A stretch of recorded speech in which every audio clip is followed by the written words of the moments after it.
నెలకి 50,000 నుండి 60,000 ఆదాయం రన్ టైలర్ యాప్లో ఆర్డర్ కంప్లీట్ చేసి పేమెంట్ పొందండి.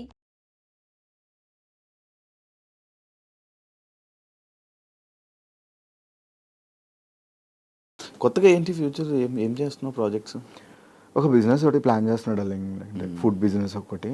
అది కాకుండా సినిమా ఆడిషన్స్ ఇస్తున్నాను. సో నా అల్టిమేట్ గోల్ ఏంటంటే ఇండస్ట్రీలో ఒక విలన్గా సెటిల్ అవ్వాలనేది నాది ఒక డ్రీమ్. విలన్ నాకు నెగిటివ్ రోల్ చాలా ఇష్టం. అలా కాకుండా నేను కొన్ని రైటింగ్స్ గోస్ట్ రైటింగ్ చేస్తున్నాను అనమాట. వాటికి కూడా మంచిగానే డబ్బులు వస్తాయి. ఇప్పుడు రైటింగ్ ఎఫ్ఎం రేడియోకి నడిపిస్తున్నాం. అది వదలను బ్రో, వదిలో. బికాజ్ ఎందుకంటే నాకు నెల వచ్చేసరికి ఒక ఫినాన్షియల్ సపోర్ట్ బై డిఫాల్ట్ ఉంటుంది అంటే అది రెడ్ ఎఫ్ఎం. నాకున్న ఈఎంఐలు కావచ్చు, నాకున్న పంచాయతీలు కావచ్చు, నెల వచ్చేసరికి అది ఒకటి పడిపోతుంది. సో సేఫ్ గేమ్ లిటరల్లీ డబ్బులతో. మిగిలిన ఇది వదిలేసి నేను అది చేస్తాను ఏంటంటే వర్క్ రావచ్చు రాకపోవచ్చు, దొరికేస్తుంది అడ్డంగా. కాబట్టి I don't leave red FM. దాన్ని వదిలి వాళ్ళు నన్ను తీసేంత వరకు నేను మాట్లాడు. ఏం లైక్ అంటే ఒక పెద్ద ఆపర్చునిటీ వచ్చి ఇంకా ఇది టర్న్ అయిపోతుంది ఇంకా కెరియర్, ఇది వదిలేసి అది వెళ్ళాలంటే అప్పుడు ఏమైనా ఆలోచిస్తాను. But that's my first job. ఇంకా బిగ్ బాస్ ఫేమ్ ఉందా నీకు? ఏమో బ్రో, లైక్ అంటే కొంతమంది గుర్తుపడతారు నార్మల్గానే. నేను అదేదో నా కెరియర్కి బీభత్సమైన పుష్ ఇచ్చేస్తుంది, నేను ఒక స్టార్ అయిపోతాను బిగ్ బాస్ తర్వాత. నేను స్టార్ని నేను ఏ రోజు బిలీవ్ చేయలేదు బ్రో. నేను డబ్బులు సంపాదించుకోవడానికి డబ్బులు సంపాదించుకున్నా. ఆ బిగ్ బాస్ ఫేమ్ వల్ల నేను ఇదివరకు నేను మిమిక్రీ షో చేస్తే నాకు 15,000 ఇచ్చేవాళ్ళు, 40,000 50,000 ఇస్తున్నారు. So I'm happy for. డబ్బులు రేట్లు అలా పెరిగి పేర్లు అడుగుతూ ఉంటాను. ఒక్కొక్క మిమిక్రీ ఒక్కొక్క వాయిస్ చేస్తాను. వస్తే వచ్చని చెప్తా, రాకపోతే రాదని చెప్పేసి. అల్లు అర్జున్ 100 ఏళ్ళు బ్రతకడానికి నువ్వు నీ తమ్ముడు ఏమైనా గుళ్ళు కట్టారా, బ్యాంకులకి కన్నాలేసారు. నీలాంటోడికి తమ్ముడికి పుడితే ఎవడైనా పాతికెళ్ళకే పోతాడు. నువ్వు అల్లు అర్జున్ అడగగానే ఆ డైలాగ్ చెప్తావు అనుకో. దాంతో మస్తు మస్తు వైరల్ అయ్యాను బ్రో. దానివల్ల షోస్ వచ్చేది తెలుసు నాకు. ఏంటి రోజు జింగిడి దాదాగిరియా ఏంటి దొబ్బేస్తున్నారా రే మొరగా, నా ఫోన్లో ఛార్జింగ్ అయిపోయింది, రీఛార్జ్ చేయించో. ఏంటి కామెడీయా? యాక్చువల్గా అంటే సినిమాలతో పాటు ఆయన వాయిస్ స్ట్రక్చర్ చేంజ్ అయితే వచ్చింది. చిరంజీవి గారు కష్టం వస్తుందో కార్పొరేట్ సిస్టమ్ వస్తుందో రమ్మను, వెయిటింగ్. బాలకృష్ణ రే స్టేట్ అయినా సెంట్రల్ అయినా పొజిషన్ అయినా అపోజిషన్ అయినా నేను దిగినంత వరకే. Once I step in history repeat. Nagarjuna Shiva interview చాలా బాగుంది.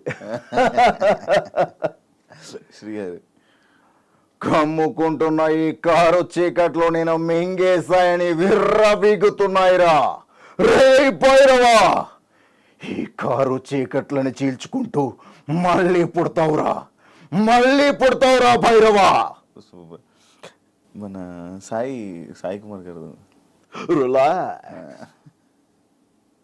మనిషిలో కూరుకుపోయిన బలం ఒక్కటే ధనం, ఎవరు ఆపలేరు. రిలాక్స్. రామచంద్ర ఒక్కొక్కని కాదు షేర్ ఖాన్, 100 మందిని ఒకేసారి రమ్మను. పవన్ కళ్యాణ్ గారు వాస్తవానికి ఇల్లేమో దూరం, అసలే చీకటి గాఢ అంధకారం, రోడ్డంతా గతుకులు, చేతిలో లాంతర్ లేదు, కానీ గుండెల నిండా ధైర్యం ఉంది. ఆయన ముందు చేసావు ఎప్పుడైనా? లేదు, అంటే వర్క్ చేసిన ప్రభాస్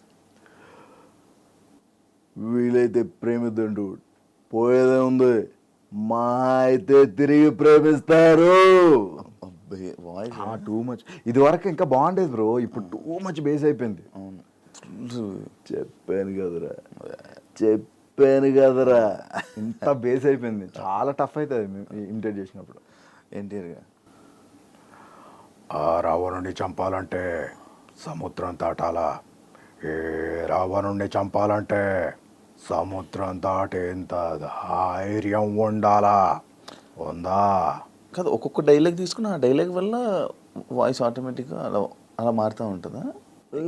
అట్లా ఏం లేదు బ్రో, ఏ డైలాగ్ అన్నా చేయొచ్చు. లైక్ అంటే కొంతమంది డైలాగ్సే ప్రాక్టీస్ చేస్తారు, నేను ఏంటంటే క్లాసిఫికేషన్ ఆఫ్ మిమిక్రీ అనమాట. అచ్చా. రవితేజ. రాయ్ ఇంటి పేరు సీను, ఒంటి పేరు డాను, టోటల్గా మన అమితాబ్ బచ్చన్కి పెద్ద ఫ్యాన్. విజయ్ దేవరకొండ. రే అమిత్, గలీజ్ మాటలు వస్తాయరా నాకు.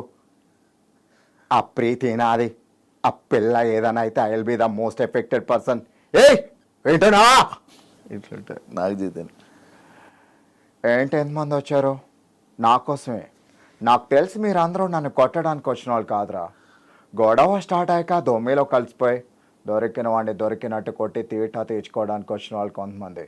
సారీ బాస్, నాకు క్లారిటీ లేదు. బై మిస్టేక్ ఎవరినన్నా కొడితే ఏమనుకోదే. జోష్ టైంలో రీసెంట్గా నేర్చుకున్నాం ఇది. అదే ప్రాక్టీస్లో ఏమైందే పూజితాలి ఇట్లా ఉంటుంది. లైక్ అంటే ద విజయ్ వాయిస్, మహేష్ బాబు గారి వాయిస్ అండ్ చెయ్యి వాయిస్ కొంచెం సిమిలర్స్, షివరింగ్ డిఫరెన్స్ ఉంటుంది. నాని గారి వాయిస్ రాదు బ్రో. చాలాసార్లు ట్రై చేసా, బట్ ఆ బేస్ని పట్టుకోవడానికి అయితే ట్రై చేస్తున్నాను. ఎంసీఏలోనూ ఫిల్మ్ ఉంటుంది, పరిగెత్తి పరిగెత్తి దాక్కునే దాన్ని జింక అంటారు, పరిగెత్తి పరిగెత్తి వేటాడేదాన్ని పులి అంటారు. ఏయ్ ఏయ్ ఏయ్ ఇట్లా ఉండగానే ప్రాక్టీస్ చేయాలి, లాట్స్ ఆఫ్ ప్రాక్టీస్ కదా. అంటే ఆయన మ్యానరిజం చాలా డిఫరెంట్, చాలా న్యాచురల్ ఉంటుంది. ఎస్జే సూర్య గారితో రీసెంట్గా ప్రాక్టీస్ చేసా. లైక్ సరిపోతా శనివారంలో ఉచ్చాయికి పోసుకోవాలని నన్ను అడుగుతాడు. ఏంటిస్తుందా వీడు, ఆడు ఉచ్చారే పోసుకోలేడా ఇట్లా ఉంటుంది. మురళీ శర్మ అలా వైకుంఠపురంలో వాల్మీకి అంటారా, వాల్మీకి నాన్న అని పిలు, నువ్వు కొన్ని జన్మలెత్తిన రామచంద్ర ఇంట్లో పుట్టలేవు. ఈ టోన్లో వెళ్ళిపోతుంది. రావు రమేష్. పొద్దున్న లేస్తే పేపర్లో వేల కోట్ల స్కాములు జరిగిపోతున్నాయి. ఇవి పట్టించుకోమంటారా, ఇలా విధానాలు పట్టించుకోమంటారా?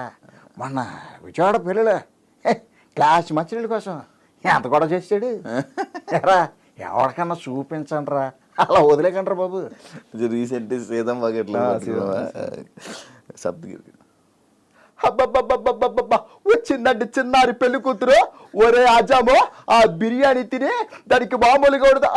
వచ్చేసావా అక్క, ఏదో చుట్టం చూపుగా పిలిచానక్క, ఆ మాత్రం దానికి వచ్చేస్తావా? నాన్ వేసిన ఆయనది కూడా కైండ్ ఆఫ్ సిమిలర్ ఉంటుంది. లైక్ అంటే ఒరే బాగా చదువుకోండిరా, గొప్ప గొప్ప వాళ్ళు అవ్వండిరా. బ్రెజిల్లో, ఫారెన్ కంట్రీస్లో మీలాంటి బ్యాట్స్మెన్ కోసం చాలా మంది వెయిట్ చేస్తున్నారా. అలా పిచ్చోళ్ళ తిరగకండ్రా బాబు, బ్యాటింగ్ వ్యాపారుల జోలికి వెళ్ళకండ్రా. వెళ్ళారంటే తాడు తీసేస్తాను రోయ్ ఈ స్టైల్.